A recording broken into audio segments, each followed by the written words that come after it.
we're going to pull hard candy on a hook. This is the way we did it before we had more modern equipment. And it was really hot, heavy stuff.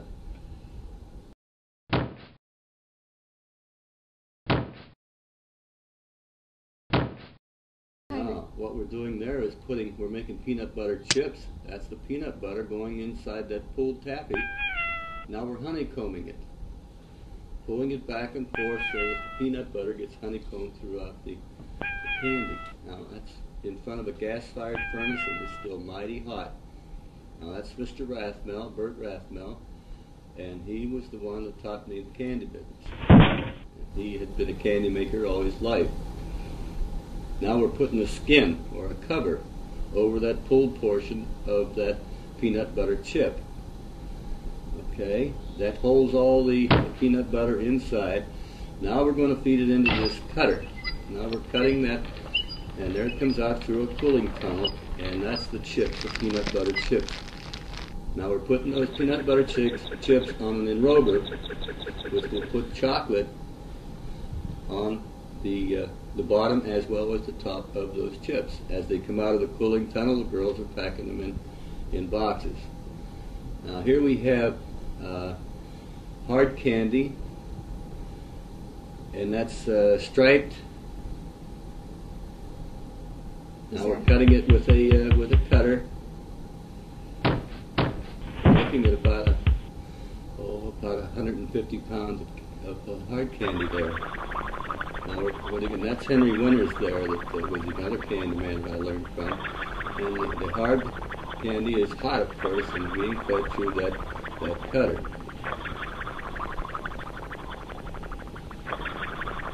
You have to keep turning it and keeping it in position so it doesn't get cold on one side. Now that in turn is going down from that cutter, going through into a cooling tunnel and into a bin. Now you see the roller, which keeps the candy rolled back and forth, and with a fire in the back that keeps it warm. If you let it get cold, then you'd never get it through the cutter.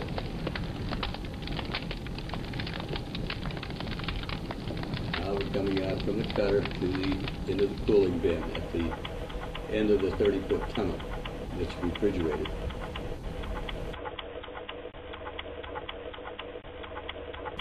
We've had as many as 400 and 500 pounds of candy. There it is in buckets. We made our candies before Christmas time for the demand. Put it in those metal buckets, and we put that, what do you call that stuff you put on to keep moisture out? I can't remember it right now. Silicone gel? Silicone gel, yeah. Silica gel, there we go, silica gel. That's what we had, silica gel. I can't see who this is here. Now we're making ribbon candy. Oh, that was pretty stuff. You hardly see it anymore. But that sprinkles it as it goes through that machine. Then it goes down that, and you have to be very careful with this because it's thin. And then you put it in a lineup to let it cool. We had a fan blowing across it to cool it. Now we're packing it in the boxes to be shipped to the stores. All varieties of colors. I always liked the purple and yellow and white. That was one of my favorites. Now what we're doing here is emptying those buckets of different colored hard candies into a big bin. Then we'll get in there with our gloves and mix all those candies up and package it, and then would be shipped to the stores for sale. I think we were getting a big price of 29 cents a pound. Yeah. Excellent hard candy.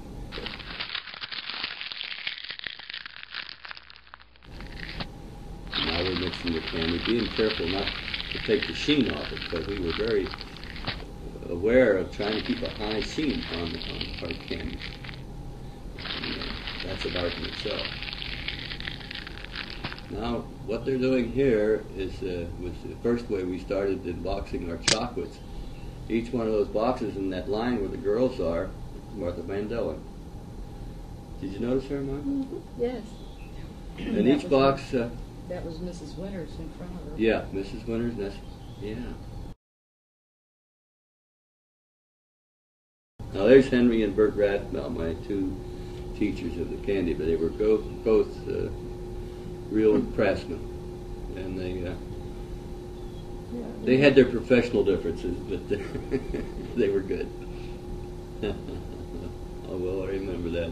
See, one saying, this looks better than yours. There's your ribbon candy. Yeah, packaged in those little boxes. That was hard That stuff. was awfully good stuff. And it was all flavored with cinnamon and clove and peppermints. Oh, there's the old Lawson Milk Co.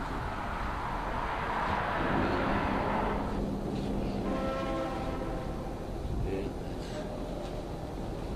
that's been so many years ago. I would take the age at this time that Pop took these pictures, somewhere around 49 or 50. Would you guess that, Pop? Somewhere.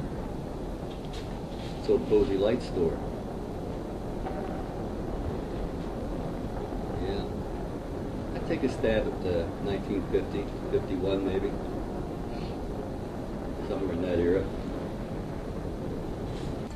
That's one of the stores, isn't it? It was Ray Collins and his wife.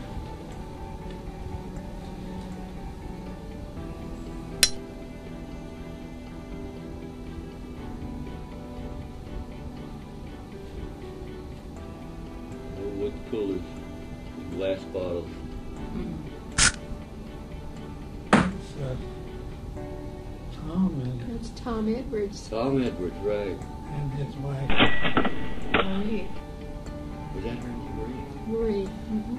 That was up at Kenmore Boulevard, I believe he had his store. Was it? Look at the milk, Oh, Skip. there's Mona 44 North. cents per gallon. Could you imagine that today? North. That's Mona Yeah. North. North.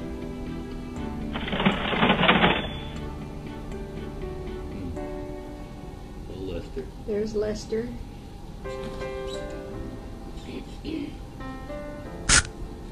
They're both gone now, aren't they?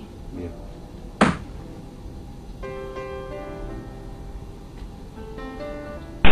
Posey Light. Yeah.